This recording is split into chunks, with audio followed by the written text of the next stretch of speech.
What's up, Soul Family? Coming at you with another card of the day. As always, let's see what came out. So we have everybody's favorite card. We got the Devil. So every time this card pops up in readings and people aren't familiar tarot, they tend to freak out. But this card doesn't literally mean the devil. It has a lot to do with more aspects of ourselves. So this has a couple correlations. It has correlations towards like addiction, overindulgence, sometimes toxic traits, feeling powerless or feeling bound, feeling trapped. It's overall the energy of a lot of times like what I would like to consider like the more shadow aspects of the human experience. And many times it's depicted as the devil kind of holding two beings or holding a being in bondage in some way, shape, and form.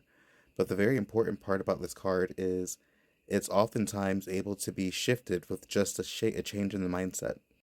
And I guess I shouldn't say just because changing our minds and shifting our belief systems aren't always something that's so easy to do. But it points towards sometimes like where ourselves have like limitations and we are, assuming the worst out of scenarios or believing the worst when we need to maybe consider the alternative. Sometimes it's the energy of breaking cycles by shifting the perspective that we have and by changing how we approach things and by empowering ourselves. People will always blame the devil, demons, negative energies, negative entities, all these things for the crappy things that humans do.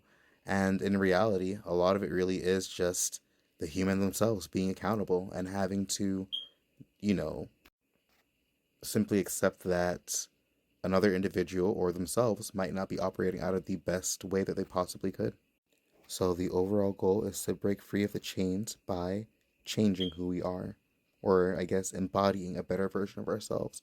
We shouldn't necessarily have to change who we are, but I would say by maybe picking better habits, picking better beliefs, and by acting in a different way.